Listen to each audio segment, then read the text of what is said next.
Has Andrew Tate ever had a job? Oh yeah, I've had jobs. What were your first jobs? Walk people down that lane. I'm not a rich guy. I'm just a poor guy with lots of money.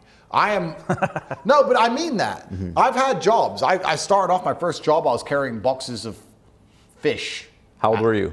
15. 50. That was your first job? Yeah, there were like 25 kilo boxes of fish with ice in them, and I was carrying them from 7 a.m. till 5 p.m. at a fish market. That was my first job. I've worked in sales. I was an IT technician at my school. No way. Yeah, I've done loads of things. I've done loads of jobs. Andrew Tate was on sales calls? Yeah, absolutely, yeah. I've done loads of different jobs.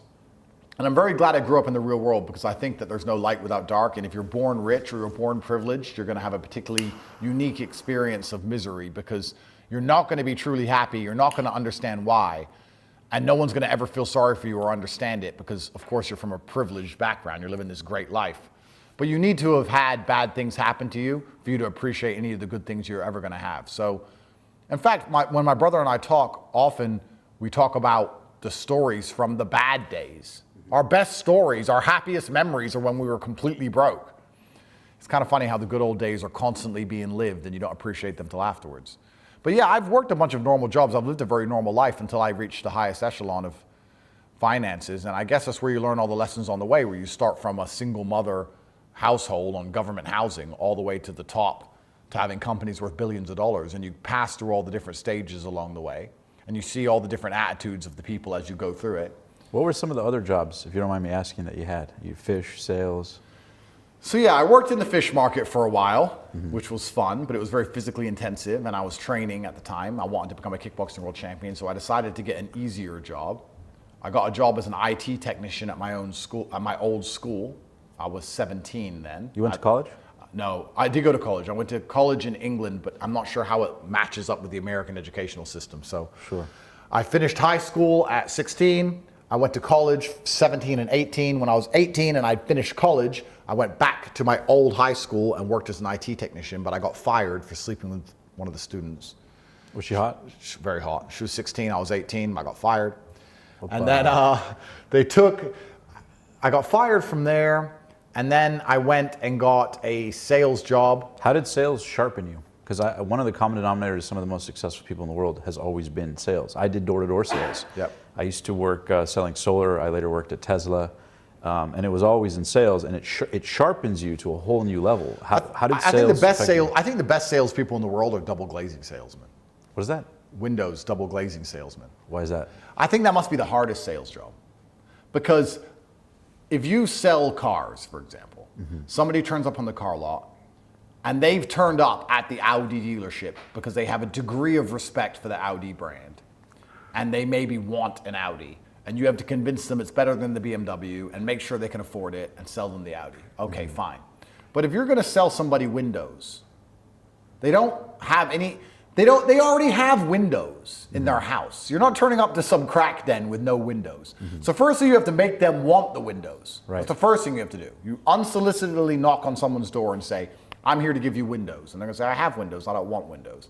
And then you're going to sit there and convince them that they need windows. And then once you've convinced them of that, you have to convince them to choose you over all your competitors and spend thousands and thousands of dollars, $20,000 or $30,000, replacing plastic and glass that they already had in their walls. I think that'd be a very hard job to do, and I think that would make you a very good salesman. But life is sales in general, right? You have to be able to make people understand the way you think, and I think that's all sales effectively is. It's having thoughts and being able to project them in a way that people follow them logically and want to agree with you or are inclined to agree with you at the end. So I think life is sales. Getting a girl to fall in love with you to a degree is sales. And convincing a judge you're innocent is sales. And it builds tremendous character and resilience. So you have to get used to being rejected.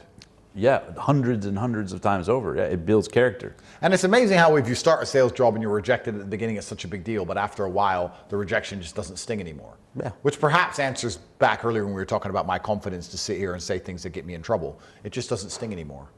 Did you? This will come out and the BBC will type up something about what I said and how bad of a person I am, and I won't care. It just doesn't matter anymore. So I'm that guy now. I just keep knocking at the door of fate. I keep knocking at the door waiting for them to eventually grab me and throw me in the cell. So we'll see how it goes. Well, the reason I ask is because I'm so curious. You know, you talk about beating the Matrix, and you have the world on your side, and obviously you got people in power that are not exactly on your side. But I'm curious for you. To interrupt you, sorry. Go ahead. Are the people in power on anyone's side? Does anybody in any country in the West now agree with anything their politicians do? I'm actually asking this question. Every time I see a politician talk, I think, you will not find a single person on the street who agrees with that crap. We don't want to bomb these countries. We don't want to give money to these places. None of these things they're doing, anybody wants us to do. Democracy in action, huh? They're not on my side, they're not on anybody's side. It doesn't matter if you're in France, Germany, England, or America. I can't find a single democratic nation where any of the decisions they make benefit their own people ever, and anybody agrees with it at all. It's a miracle it still operates. It's a miracle somehow they're still pulling it off, where they stand in front of us and go, you're all gonna pay loads of taxes, we're not gonna fix your roads, you can't afford to eat groceries, we're giving $100 billion to someone else, thanks, bye, going home now for the day. Oh, and my wages have been put up. What this clown world? Of course they're against me, they're against everybody. And what do? I tell people to think and be brave. I say, get some balls and think for yourself and say what you think. So that can't be allowed to happen because they don't want to fix the sickness of society because society is sick. Instead, what they want to do is get rid of the person who points it out. And we have all these problems and everyone's pretty much accepting it. But when this guy reminds them, it causes an issue. We're not going to fix the problems. Get rid of him. That's why I have to go. So sorry to interrupt you, but the people in charge don't agree with anything I say. The people in power, you're right, but they don't agree with any normal person's point of view. They don't give a shit about any of us.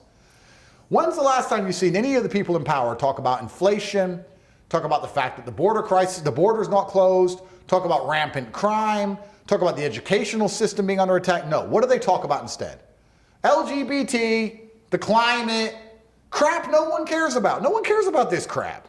All they talk about is the crap no one cares about because that's the people who put them in power, those with the money who are trying to purport these garbage agendas. And all the things you do care about, you're not allowed to mention. If you mention them on a podcast like this, you're going to end up in a jail cell. Take me to fucking jail then. Top G. Take me to jail. I don't know what the delay is. Let's go. Let's just do it. Yeah.